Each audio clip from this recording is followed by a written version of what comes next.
ఎదురైనా సరే తలకిందులుగా పేతుకు సిలువ వేస్తూ ఉంటే, అయ్యా నేను ఆయన అంత గొప్పవాడిని కాదయ్యా, నన్ను తలకిందులుగా సిలువ వేయండి అయ్యా అన్నాడంట. ఎంత కథలుగా ఉన్నాడు తెలుసా? దేవుని కొరకు హతసాక్షి అయిపోయాడు. రేపు పొద్దున 12 సింహాసనాలు, ఒక సింహాసనము ఎవరిదే? ఆయనది. అంతకంటే ధన్యత, అంతకంటే భాగ్యము ఆయన జీవితంలో అసలు విలువ పెట్టినా అది దొరకదు. అది అర్థమైన వాళ్ళకి తెలిసింది దేవుని సన్నిధి అంటే. దేవుని సన్నిధి పోగొట్టుకోవద్దు. దేవుని సన్నిధితో నిలబడండి. కష్టంలో నిలబడండి, వేదనలో నిలబడండి. వాటిలో నిలబడితే దేవుడు ఒక రోజున నీ జీవితము సువర్ణముగా ఆయన మారుస్తాడు. ఆయన వెలుగుమయముగా మారుస్తాడు. కదిలేవా? నీ జీవితం కదిలినట్లే ఉంటుంది. దేవుని సన్నిధిలో ఎన్ని పరిస్థితులు వచ్చినా, ఎన్ని వేదనలు వచ్చినా కదలకోకుండా నిత్యము కథల్ని సియోను కొండ వల్ల మీరు ఉంటారని ఆయన మీద మీరు ఆశ పెట్టుకోవాలి. కింద చదివితే ఒక మాట ముగిచ్చేస్తాను. 147వ కీర్తనలో చెప్పది, మొరపెట్టి తిని ఎవరి మాటల మీద? దేవుని మాటల మీద ఆయన ఆశ పెట్టుకున్నాడంట. ₹1,00,000 ఇస్తారని నీ మాట మీద ఆశ పెట్టుకున్నాయా అంటారు, చూసారా?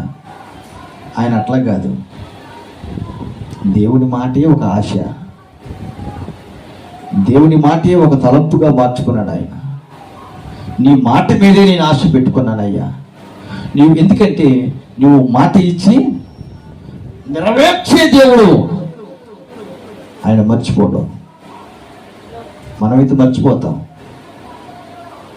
అమ్మగారు ఏదైనా సరుకులు చెప్తే సగం తెస్తా, సగం తేను.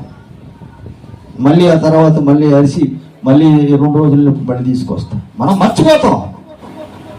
కానీ ఆయన మాత్రము అసలు మర్చిపోయే దేవుడే కాదు.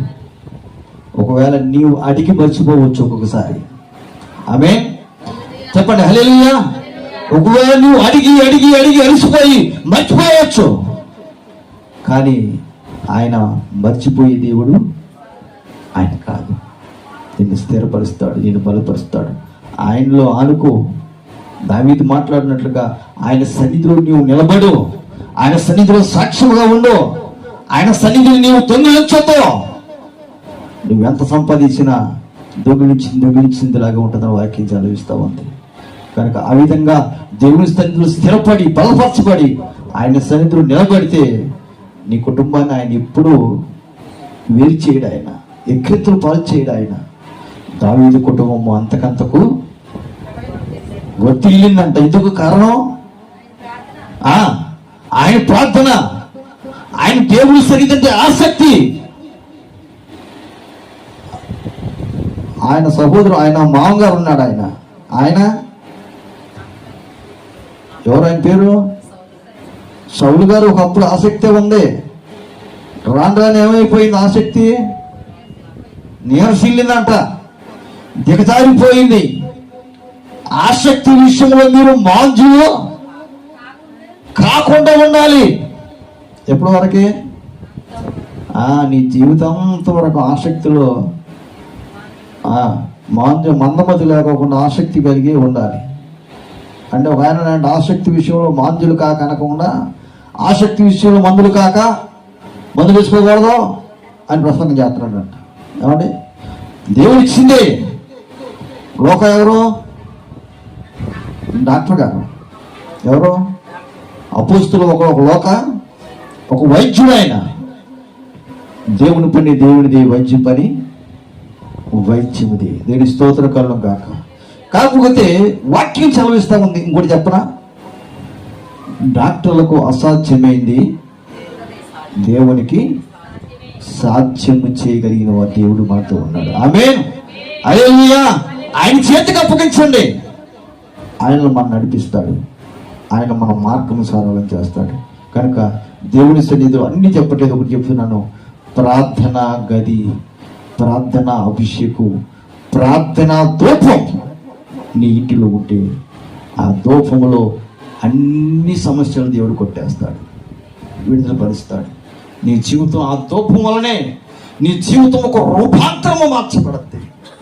ఆ విధంగా మార్చాలంటే దేవుని సన్నిధిలో ప్రార్థనలో నిలబడు. ఆ ప్రార్థన ఇంకా దేవుడు మీకు దగ్గరగా ఇచ్చాడు. దేవుని సన్నిధి మీకు దగ్గరగా ఉంది. రోజుకు ఒక గంట, ఒక అరగంట దేవుని నీకు సమయం ఉన్నప్పుడే ఒక 2 నిమిషాలు ప్రార్థన చేసుకోండి. ఒక వారం ప్రార్థన చేయండి. మీ జీవితం ఎట్లా అనిపిస్తుందో మీకే అర్థమైంది. అవునండి, మీరు ప్రార్థన చేసుకోండి దేవుని సన్నిధిలో, నీ కుటుంబం గురించి, నీ బిడ్డల గురించి. దేవుడు ఆ ప్రార్థనా ధూపం వలన మీ కుటుంబాన్ని ఆశీర్వాదకరముగా మారుస్తాడు. వాక్యం చదివిస్తా ఉంది. ఆ విధంగా మార్చాలంటే ప్రభు సన్నిధిలో నిలబడండి. అటు కృప దేవుడు మనందరూ తోడి నడిపించును కాక. ఆమె ప్రార్థన చేసుకుందాం. ప్రేరేపించుకున్న వారు ఒకరు ప్రార్థించేయండి. ప్రభు సన్నిధిలో నిన్న వాక్యాన్ని బట్టి, అయ్యా నీతో ఉండాలయ్యా, నీ జీవితంలో ఉండాలని ఆశపడుతూ ఉన్నానయ్యా. ప్రార్థన చేయండి. ఎవరైనా చేయవచ్చు.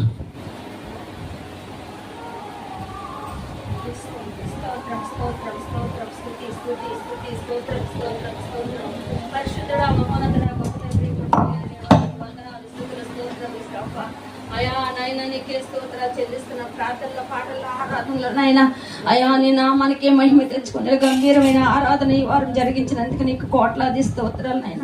వాక్యం ద్వారా మాతో నువ్వు నేర్పిన విధానాన్ని బట్టి నీ స్తోత్రములు నాయన. తండ్రి ఇంకను ప్రభువా మేము ఇంకా లోపము కలిగి ఉన్నామేమో తండ్రి, సరిచేసుకునే కృపని సమయాన్ని నువ్వు ఇచ్చినందుకు స్తోత్రములు. నిజమే ప్రభువా, అయా హృదయం అనే పలక మీద మీ వాక్యాన్ని నా ప్రభువా మేము భద్రపరుచుకునే జ్ఞానాన్ని మాకు దయచేయండి నాయన. ప్రతి వాక్యము విని విడిచిపెట్టక ధ్యానించుకునే కృపను మీరు దయచేయండి ప్రభువా, నీకు స్తోత్రములు. అయా మరి దావీదు గారు అంటున్నారు, శ్రమలు నన్ను అంటుకొని ఉన్నను, నీ వాక్యము నాకు ఆదరణ కలిగిస్తుందని చెప్తున్నారు ప్రభువా. అయా నీ వాక్యము జీవము గలది నాయన, జుంటదైన ధారల కన్నా మధురమైనది నీ వాక్యం చెప్తుంది ప్రభువా, నీకు స్తోత్రములు. మరీ ముఖ్యంగా తండ్రి అయా వేకువ జామున ప్రార్థన నీ బిడ్డలకి, నీ కుటుంబానికి